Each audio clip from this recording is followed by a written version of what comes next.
님, 한국은 항상 임금 오르고 일본은 쭉 오르지 말라는 법이 있는 것도 아니죠. 예, 일본 임금은 항상 올랐어요. 한국에서 말하는 평균 임금이 안 올랐다는 거지. 일본은 잃어버린 30년 동안에도 일본 사람들 각 개개인의 임금은 매년 올랐습니다.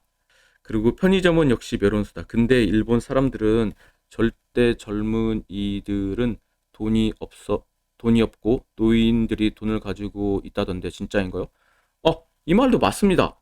이 말도 맞는데 그 젊은이들이 나중에 늙을 거잖아요. 그러니까 이 젊은이들이 나중에 늙어서 돈 많아질 겁니다. 이게 현재 상황만 지켜보고 있는 거죠. 현재 상황은 젊은이들은 돈이 없는 게 맞고 나이 든 사람은 돈이 있는 게 맞습니다. 어, 제가 항상 일본의 평균 임금만 이야기하잖아요, 한국에서. 그래서 이 일본의 평균 임금이 30년간 안 올랐다고 하는 게 진짜 평균 임금이 안 오른 건 맞는데, 그건 맞는데 각 개개인은 30년 동안 올랐다라는 말을 항상 일본은 30년간 대학교 졸업한 사람의 그 초봉이 22만 엔, 지금 뭐 조금 올라서 24만 엔 있는 것 같은데 22만 엔이 기본입니다. 22만 엔부터 받아요. 그 22만 엔 받는 게 주구장창 나이 40 먹고 50 먹어도 22만 엔 받는 게 아니고요. 바로 그 다음 해부터 일본은 임금 오릅니다. 정말 그래서 처음에 젊은 사람들은 돈이 없다는 것도 맞는 게 이 일본 사람들은 보통 회사 취직해서 여자친구가 있는 애들은 5년, 6년, 20대 후반쯤에서 결혼을 하더라고요. 그리고 결혼을 하면서 1, 2년 있다 애 낳고 그러면 집을 삽니다. 30대 초반에 집을 사요. 그게 집 사는데 부모님한테 돈을 받아서 집을 사는 게 아니라 자기 돈으로 집을 삽니다. 그 집을 살 때 당연히 론을 받아서 주택론 받아서 집을 사죠. 그리고 그걸 35년간 상환을 합니다. 35년간 상환을 하는데 여기서 재미난 게 제가 항상 일본에서 주택을 사면 주택론을 받으면 그 주택론은 자기가 내는 이자보다 정부에서 받는 세금 혜택이 더 많습니다. 극단적으로 지금 가장 싼 저금리 변동금리가 3.5%, 뭐 많아서 그냥 0.4%라고 그럴게요. 0.4% 세금을 낸다고 그러면 정부에서 받는 보조금은 현재 0.7% 보조를 받습니다. 그러니까 남는 장사입니다. 일본은 현재가 그래요. 그래서 일본 젊은 애들은 그렇게 해서 그냥 집 사고 가정 꾸리고 애 낳고 살면서 35년간 이제 론을 상환하면서 갚는데요. 이 론이 싸기 때문에 굳이 돈이 많이 생겨도 갚으려고 별로 생각을 하지 않아요. 그냥 그래서 일본 사람들은 그냥 그렇게 그냥 잘 살지도 않지만 못 살지도 않고 그냥 그렇게 삽니다. 그리고 애들이 애들이 한 사이클이 돌아서 애들이 대학교 졸업하고 회사를 다니고 이제 그 나머지 돈으로 자기가 좀 부자가 되는 거죠. 물어보신 글인데요. 제가 쉽게 대답을 못했습니다. 그리고 지금까지 몇 가지 질문을 했었고 제 생각을 지금 오늘 이야기하려고 그럽니다. 딸이 한국에서 3년제 전문대학교 졸업하고 협약을 맺은 일본 IT 회사의 보안 업무? 보안 업무? 저 보안 업무라는 게 아마 그 코딩 작업에서 이제 보안 업무 이런 걸 하나 봐요. 그게 이렇게 경비처럼 앞에 IT 건물 앞에서 이제 경비 쓰는 보안 업무 쓰는 그런 요원들 이게 아니라 IT 회사에서 코딩 작업을 하는 것 같습니다. 그런 직종으로 작년 7월에 입사해서 근무 중인데요. 여기가 파견 회사라서 직급이나 월급이 안 오른다고 해요. 블랙 기업까지는 아닌 것 같기도 한데요. 지금은 재택으로 근무. 궁금한 점은 이직을 준비하려고 하는데 경력직으로 가려면 현 회사에서 몇 년을 일해야 경력으로. 이게 첫 번째 질문이에요. 두 번째는 3년제 전문 대학이라 학사 학위가 없어요. 사이버 대학이나 학점 은행제라고 해서 학사 학위를 받는 게 좋을까요? 일본어는 한자가 좀 부족하지만 전혀 소통에 문제가 없어요. 잘합니다. 파견 회사 아닌 자기 회사 내에서 근무하며 차근차근 경력 쌓고 싶어 하는데 지금 회사는 그렇다 되네요. 이게 이제 질문 사항이었고 이제 제가 몇 가지 이제 말씀을 드리려고 그럽니다. 여기에서 이분이 월급 이야기도 하셨는데 도중에 수정을 하셨나? 22만 엔을 받고 있다고 그럽니다. 오사카에 살짝 키키님이 계시네요. 제 딸이 오사카 살짝 IT 블랙 기업 비슷한데 월급이 안 오른다고 해서 아직 고민 중입니다.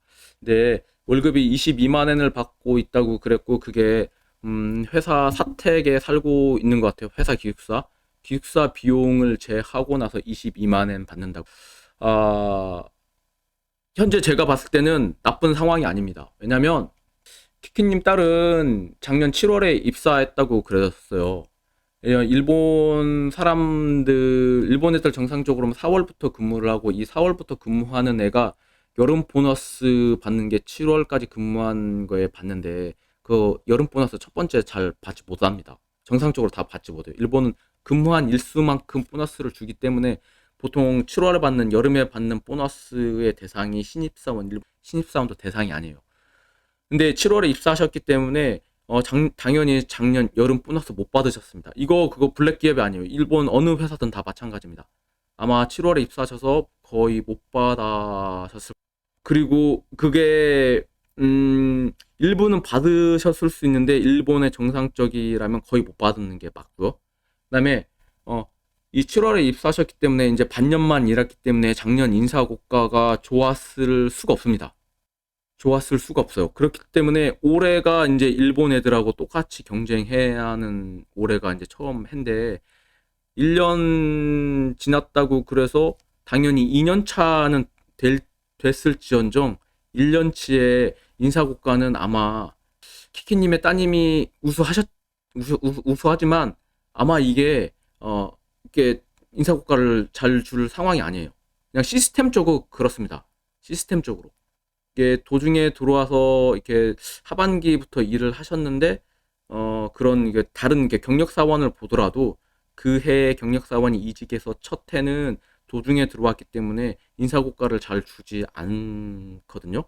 7월에 들어오셨으면 보통 그 보너스는 그 전에 있던 회사에서 받는 게 그 전에 있던 회사에서 보너스 작년에 비해서 올해 안 오른 건 월급이 안 오른 건 정상적이라고 저는 보여지고요. 이게 내년에도 안 오를지 어떨지는 의문입니다.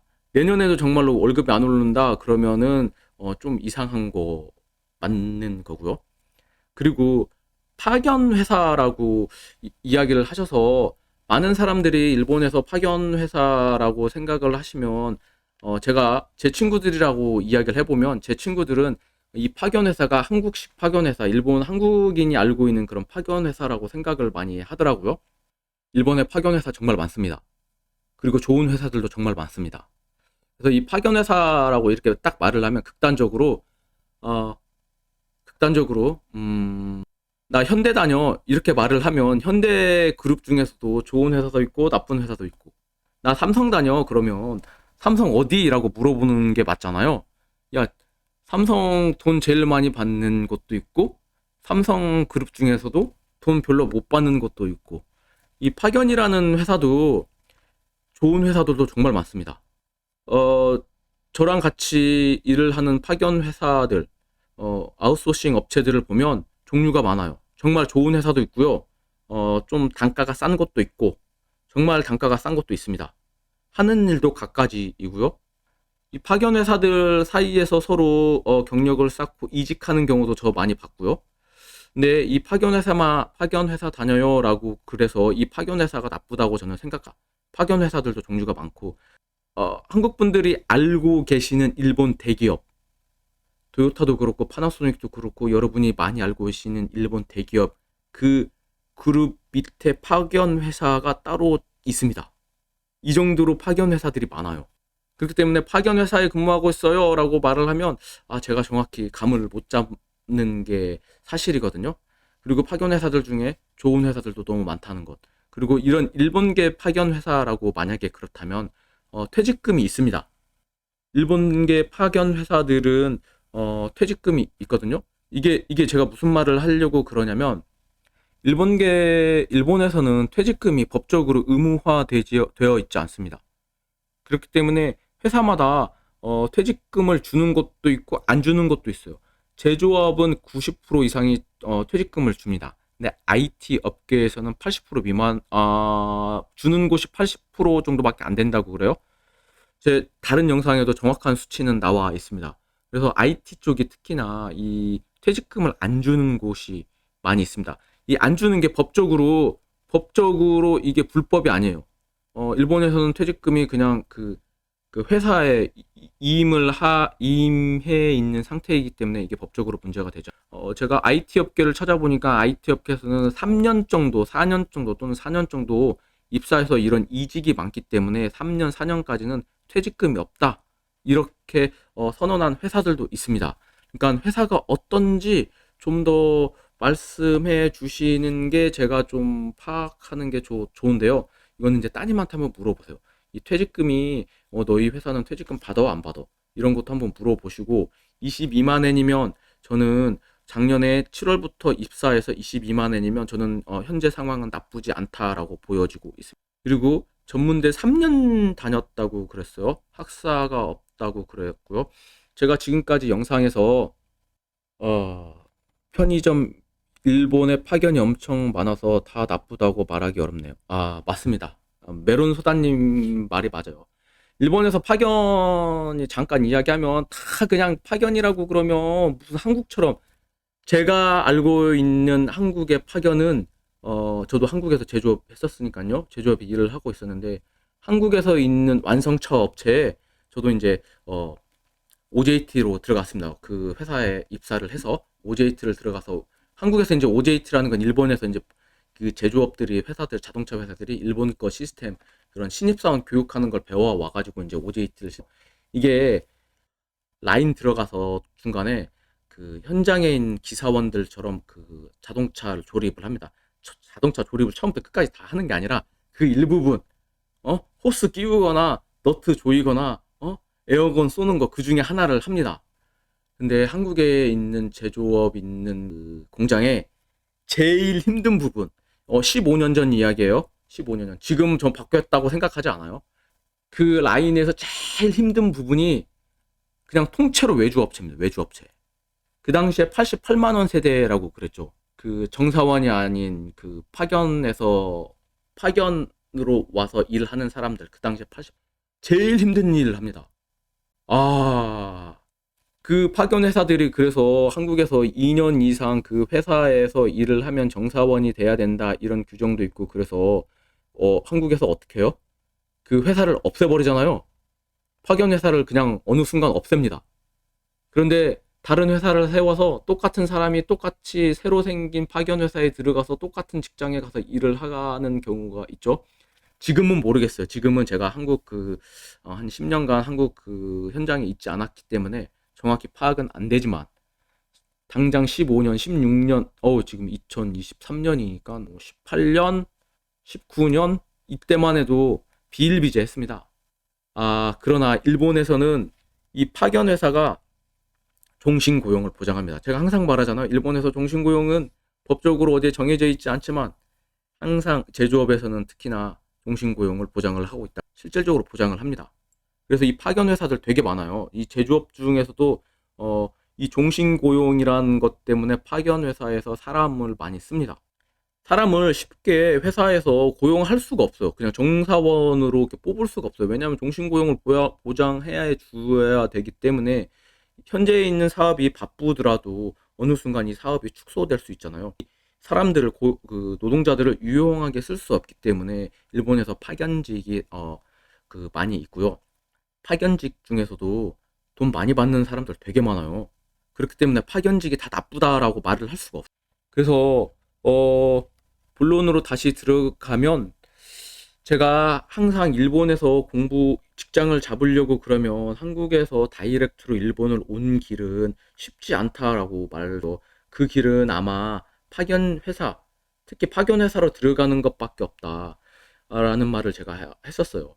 그 이유는 일본 그 회사들이 한국인이나 외국인을 처음에 그렇게 신뢰하지 않습니다. 아까 종신고용이라는 말도 있었고 일본은 지금까지 내가 밑에 있는 사원이 사고를 치면 그걸 관리하는 매니저도 연대 책임을 집니다. 간단하게 예를 들어볼게요. 일본에서 내가 음주운전 했어요. 내가 음주운전해서 걸렸어. 사고는 안 났어요. 음주운전해서 걸렸어. 그럼 저만 처벌받는 게 아니라 저의 매니저 그리고 저의 임원도 같이 회사에서 처벌받습니다. 근신 며칠, 정직 며칠 또는 그 지금까지 나왔던 경력 며칠 삭감 뭐 이런 거 있잖아요. 그 공무원들이 받는 그 처벌 조항 그게 회사에서 똑같이 적용이 돼요. 그렇기 때문에 매니저들은 뭔가 이 사람이 담보돼 있는 사람, 신용이 보장돼 있는 사람을 뽑길 원해요. 왜냐면 이거 잘못 뽑아가지고 사고 치면 쟤만 그 사고 친 애만 끝나면 되는데 그게 나까지 정직이 당하고 나까지 처벌을 받기 때문에 최소한 회사에서 데미지를 입기 때문에 그거 되게 꺼려합니다. 그래서 바로 다이렉트로 가는 게 저는 정사원 파견을 전문으로 하는 곳밖에 거의 없다라고 말씀을 드렸고요. 실제적으로 봐도 그래요. 이게 특히 예외로 제가 두고 있는 건 일본 내에서 이제 그 외국계 회사들은 바로 그냥 한국에 있는 사람들을 정사원으로 뽑는 경우가 많이 있더라고요. 특히 제조업 중에서는 뭐 닛산 계열 아니면 닛산의 자회사 이쪽 좀 바로 다이렉트로 한국계 사원을 뽑는 경우도 있더라고요. 그리고 제가 이 신원 보장 이런 걸 받기 위해서는 일본 내에 있는 일본 회사의 자회사가 한국에 많이 있기 때문에 일본 회사들 한국에 있는 자회사 거기에 들어가서 경력을 쌓은 다음에 일본으로 이직하는 것도 나쁘지 않다라고 제가 특히 더 좋은 게 한국에 있는 일본 자회사에 들어가면 연수를 일본에서 받을 수가 있어요. 정말로 1년, 2년 이렇게 일본에 와서 말은 연수라고 하지만 일본에서 종신고용 때문에 이 사람이 내 자회사에서 계속 일할 거라고 생각을 하고 교육을 시켜줘. 그러고 나서 한국으로 백해야 되는데 그렇지 않고 일본 내에서 이직을 하는 사람. 그런 사람 은근히 저는 많이 봤고. 이렇게 되면 한 쿠션 신용은 내가 이상한 사람이 아니라는 건 어느 정도 증명이 되는. 제가 극단적으로 이렇게 이야기를 하는데요. 실제적으로 수치를 봐도 그래요. 한국 내, 일본 내에서 불법 체류하는 외국인 중에 작년에 1등이 한국이었죠. 그래서 한류 때문에 일본 내에서 이제 분위기도 좋고 한국에 대한 인식도 개인이 문제는 없지만 개인이 문제가 없. 일본 내에서 보는 그렇게 개인이 문제가 없다라는 그런 눈을 한국 내에서 그냥 역으로 한번 생각해 보세요. 한국 내에서 불법 체류자가 가장 많은 나라, 그 나라 사람을 다이렉트로 그렇게 뽑을 수 있는 나의 나라의 학교를 안 다니고 중국에서 학교를 나왔어요. 그렇다고 해서 그냥 바로 다이렉트로 뽑을 수 있는 게 주우님 오셨다. 주우님 안녕하세요. 와, 내 주우님하고한테 인사드리고 싶었어. 주우님 안녕하세요. 벤님하고 푸켓님하고 오렌지님은 아직 안 오셔서 인사를 못 드렸고요. 주우님한테는 정말 인사드리고 싶어. 제가 남아있는 건 이제 오렌지님. 오렌지님이 지금도 안 오시네요. 주우님 안녕하세요. 그래서 제가 정말 인사드리고 싶었던 분들은 다 인사드리는 것 같아요. 지금 벤님, 푸켓님, 그리고 주우님, 주우님 인사드렸고요. 깸능님 안 오셨네. 깸능님, 누님이 안 오셨고, 그 다음에 유갱년기님, 오렌지님하고, 제가 젤렌스키님하고도 좀 이야기를 하고 싶은데, 젤렌스키님이 아직 안 오셨, 아무튼, 그래서 이야기를, 계속 하면, 일본에서 그런 이제, 이 키키님의 따님은 이제 신용은 보장됐어. 이제 오셨잖아요. 오셔서 이제 몇 년 있으세요. 몇 년 있으시면 이제 다른 데로 이직할 수가 있어요. 1년 있다 이직하는 거 글쎄요. 1년 있다 이직하는 게 괜찮은지 어쩐지는 제가 잘 모르겠습니다. 키키님 따님은 일본으로 이직할 때 비자는 몇 년짜리 비자를 받으셨는지 잘 모르겠는데 아마 3년? 3년일 겁니다. 이 3년을 거기에서 계속 일을 하실 수 있는 이게 비자가 3년짜리 비자 아마 일 건데 벤님 보고 계시는구나. 벤님 계시구나. 아무 말씀 안 하고 아마 3년짜리 있을 겁니다, 아마. 근데 지금 1년이시잖아요, 오신 지. 이제 1년 지나서 이제 앞으로 2년 남으셨어요. 어, 아까 이 파견 업종직에서는 이직 자유롭기 때문에 저는 키키님이 말씀하셨던 것처럼 처음에 저는 일본 내에서 그냥 편입을 하던 일본 내에서 학사학위를 따라고 말씀드렸는데요. 가만히 생각해 보니까 제가 학사학위를 일본 내에서 따라고 하는 이유, 일본에서 학교를 다니라고 하는 이유는 신원 보장 때문에 그렇습니다. 가장 크게. 그게 첫 번째고요. 일본 내에서 이제 공대나 대학원 나오면 갈 곳이 많아요. 일본인들이 알고 있는 대학교를 나왔기 때문에. 일본인들이 한국에 있는 대학교는 거의 대부분 서울대 빼고는 모를 겁니다. 서울대는 제 주변에도 서울대 빼고는 모릅니다. 한국에 그렇게 관심이 않기 때문에 제가 들어왔을 때 인사과 분도 한국에 관해서 거의 모르더라고요. 이 말을 다시 뒤집어 보면 어, 키키님의 따님은 한국에서 그냥 처음에 키키님이 말씀하신 것처럼 학점제 은행에서 학점을 따면 학사학위를 받을 수 있나요? 그거 제가 잘 모르겠습니다. 그냥 방송통신대에서 편입해서 하면 학사학위 받을 수 있지 않나요? 굳이 학교를 가지 않고 학사학위를 딸 수 있다면, 그리고 일본 내에서 계속 일하려고 하신다면 그렇게 하셔도 문제 없습니다. 그렇게 해도 일본 사람들은, 일본 인사과, 일본 회사들은 이게 어느 학교 나왔는지 모르기 때문에 문제 없습니다. 그리고 학사로서 인정받을 수 있기 때문에 그 방법 괜찮다고 저 보여집니다.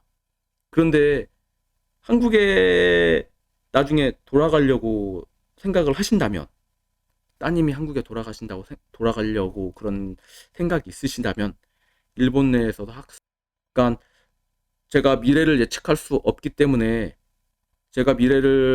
키키님의 따님의 미래를 예측할 수 없기 때문에 지금 섣불리 말을 할 수는 없지만, 이게 이렇다라고 말을 할 수 없지만, 따님이 만약에 일본에 계속 계시고, 일본의 회사를 계속 다니신다면, 저는, 아, 계신다면, 한국에서 아무 학교, 이렇게 말하려면 좀 그렇죠. 죄송한데, 학위를 줄 수 있는 곳에서 학위를 쉽게 딸 수 있는 곳에서 학위를 따는 것도 맞다고 생각을 합니다. 그러고 나서, 이직을 하고 하시는 게 맞을 것 같고요. 음, 제가, 키키님의 따님을 무시하거나 이러지 않습니다. 저 키키님의 주어진 정보만 보고 판단을 하는 거고요. 저 일본에서 오래 살고 있지만 일본어를 제가 완벽하다고 저는 일도 생각하지 않습니다. 그리고 저는 지금 일본어에 별로 관심도 없고요. 사실 일본에 살고 있지만 일본어에 그리고 제 주변을 지켜보더라도 일본어를 완벽하다라고 생각한 사람은 공대 출신에 아무도 없는 것 같아요. 정말로. 아무리 잘한다고 생각을 해도 완벽한 사람은 제가 일본인처럼 일본어를 구사하는 공대 출신은 아무도 못 봤습니다. 그러나 대한민국 사람이 다행인 건 중국 애들보다 정말 잘합니다, 일본어. 중국 애들, 그 외에 아시아계가 말하는 일본어보다 한국인들은 조금만 하면 정말 일본어 잘할 수 있습니다. 키키님 따님 보시면, 제가 주변에서 보면 일본어를 전혀 모르고 일본어를 왔던 사람도 6개월에서 1년 사이에 보면 일본어 능력 시험 2급, JLPT 2급 정도 따는 것 같아요. 좀 더 노력하면 1급도 딸 수 있겠죠. 그래서 일본어 잘하신다고 그러니까 좀 더 공부를 하시고 일본의 다른 곳으로 이직하는 게 나쁘지 않다라고 저는 생각을 해요. 저랑 같이 일하는 OS가 아웃소싱이라고 해서 이제 파견직 회사에 고졸이 있습니다. 저는 처음에 고졸인지도 몰랐어요. 근데 이야기를 하다 보니까 이 친구가 고졸이에요. 그거 어떻게 알았냐면 업무 시간에는 그런 말을 안 하다가 회식 시간에 이제 아웃소싱 업체랑 같이 회식을 하는데, 여기서 잠깐 제가 노파심에서 이야기를 하는데, 한국처럼 같이 회식을 한다고 그래서 이게 갑과 을의 관계가 1도 아닙니다, 정말로. 회사 대 회사로 만나서 같은 일을 하는 사람들의 동료로서 술을 먹는 거죠. 주호님, 뭐야 이게? 일십, 백, 천. 주호님, 10,000원 그 후원금 제가 처음에 받았는데, 주호님 이런 거 하시면 안 돼요. 저는, 주호님 너무 감사합니다. 저 처음으로 봤는데요. 이런 거 안 하셔도 돼요. 저는, 물론 받으면 좋지만, 너무 감사하고 너무 좋은데 저 깜짝 놀랐는데, 이런 것보다 저는 뭔가 일본의 상황을 좀 더 알려주고, 제 후배들이 일본의 상황을 좀 더 객관적으로 바라보고 좀 더 좋은 기회가 오길 바라는 의미에서 제 채널, 아, 주님 이런 거 자꾸 이런 거 이런 거 막 하니까 다른 이상한 유튜버들이 막 이상한 영상 올리고 막 그 왜곡된 영상 올리고 그럽니다. 주님 너무 감사합니다. 근데, 이런 거 안 올려셔도 돼. 이런 거 안 하셔도 돼. 너무 감사합니다.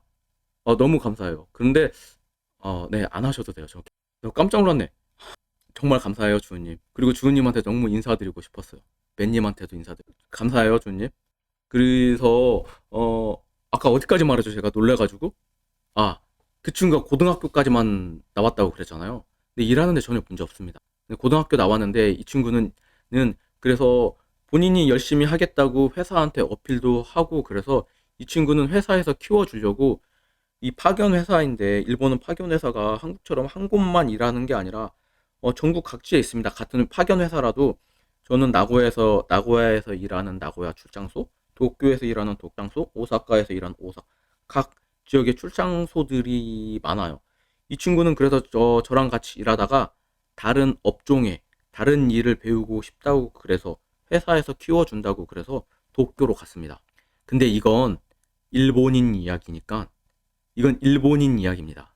저는 한국인이 그걸 바라는 건 조금 힘들지 않을까라고 생각을 해요. 개인적으로. 그래서 학사 학위를 받는 게 맞다고 봅니다. 그리고 그 일본 사회에서 제가 직전에 학령이라는 걸 내가 회사에서 대학교 졸업해서 학사 학위 받고 정상적으로 졸업해서 회사에 취직해서 그럼 22살. 회사에서 측정하는 나의 경력 나이는 22살입니다. 그쵸? 근데 키키님의 따님은 회사에서 측정하는 경력 나이는 아마 21살이죠? 21살. 3년째니까 정상적으로 인정을 받았으면. 근데 여기에서 그 다음 스텝으로 가는 사원이었으니까 그 다음 스텝으로 가는 예를 들면 대리로 진급을 하면 그때부터 다시 리셋이 되는 겁니다. 모든 사람이 공평해져. 이게 일본 사회입니다.